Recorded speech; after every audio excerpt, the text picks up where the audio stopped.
No one said that the path is going to be easy. And it's not. We know life is rough, and we know there will be pain, and whether that pain is at the hands of an enemy or at the hands of nature or time or disease, there will be pain. It's an urge. Truth be told, every champion has felt it. Every president has felt it. Every king has felt it. Every lion has felt it. Every winner has felt it. Every soldier has felt it. Every victorious person has felt it. The urge to quit. Often when people are embittered and resentful and feel like they're victims, it's because really awful things have happened to them. Now, not always, but often. And so then the question is, well, if you're in a situation and something really awful is happened to you or has happened to you, then, well, why shouldn't you feel like a victim? And is there a better alternative? Thousands have come before you and they did just fine. So quit your complaining. And it's not because you have nothing to complain about. That's not the case. It's that that's not the right approach. The fact is, and this is such an optimistic fact, as well as a judgment in some sense, the fact is that if someone else can do it, so can you. And that's something, right? If you're reading about the great heroes in history, people who are in these terrible situations, and you see someone rise to the occasion, and then you can say, well, that was a person who did that, and I'm a person, and so maybe I have that capacity too, even though I don't know how to approach it.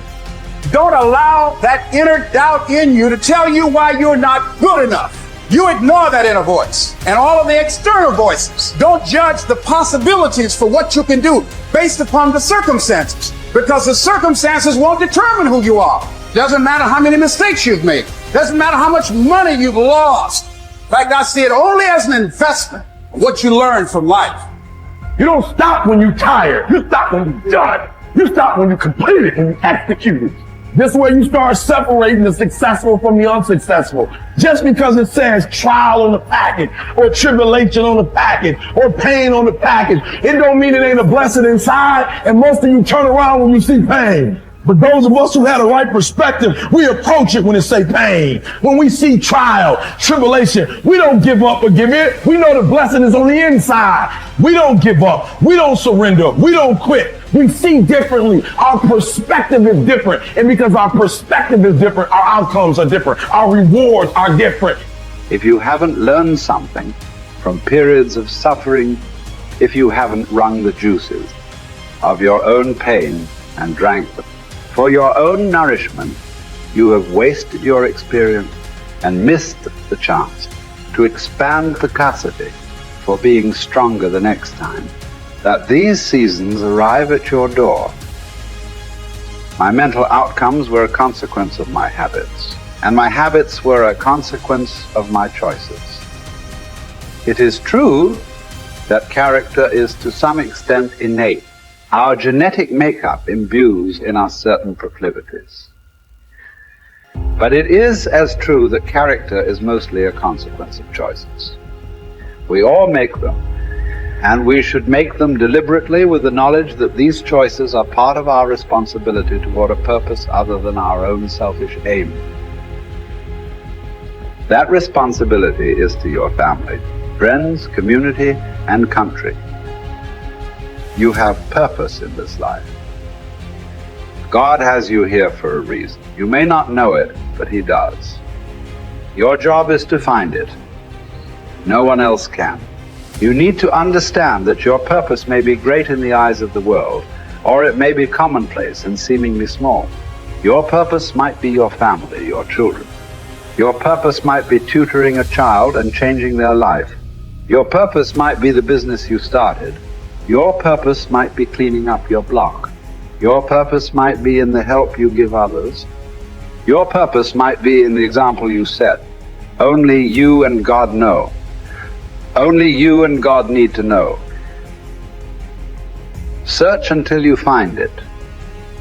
And until then, act as if you have it, because you're wasting time otherwise. There's something in you that wouldn't allow you to stop. Dr. Howard Thurman, you said there's something in each and every one of you that waits and listens to the voice of the genuine in yourself. It will be perhaps the only guide you will ever have. And if you cannot hear it, all of your life, your days will be spent on the ends of strings that somebody else pulls.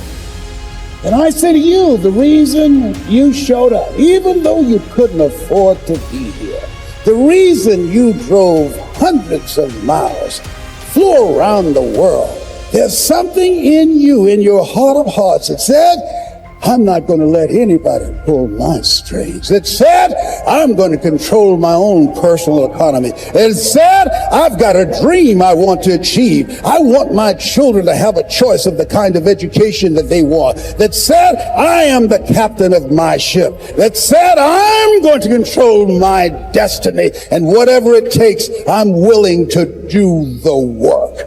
1961. President John F. Kennedy had a decision to make. The decision was whether or not to call a news conference and tell the world the United States was going to go to the moon. And I submit to you that the decision to do that was very risky. And what governed his thinking is what governed your thinking when you decided, I'm going to do this. See, the technology did not exist. The answer of what will it take did not exist. No one had ever done it before. But he made a decision. He looked at Werner von Braun, the most brilliant scientist of that day. And he said, Werner, what will it take for us to go to the moon? And he spoke 5 words. And those 5 words, I think, is what governs most entrepreneurs. Those 5 words, I think, is what give people like you the courage to pursue their dreams. Those 5 words is what I think people who are pioneers, people who are breaking new ground, make decisions on. He said, what will it take for us to go to the moon? And the response was, the will to do it. As you look at yourself, as you look at your business, what will it take for you to increase your business? The will to do it. What will it take for you to become more powerful in your presentation skills and be able to increase the number of people, to quadruple your business? The will to do it. What will it take for you when others are quitting because of the rejections, when others are stopping because they just become so discouraged and they have creditors breathing down their neck and they have family members and friends telling them they're a fool? What is it that will allow you to have the mental resiliency to keep on keeping on, to keep your commitment to your commitment? The will to do it. Every time I say it and ask you a question, I want you to say the will to do it. What will it take for you to build your business? What will it take for you to increase your recruiting? What will it take for you to bring out the greatness in you and to make your mark? What will it take for you to become a high achiever and to bring out the billionaire in you? Shake someone's hand on your right and left and say, I've got the will. I've got the will.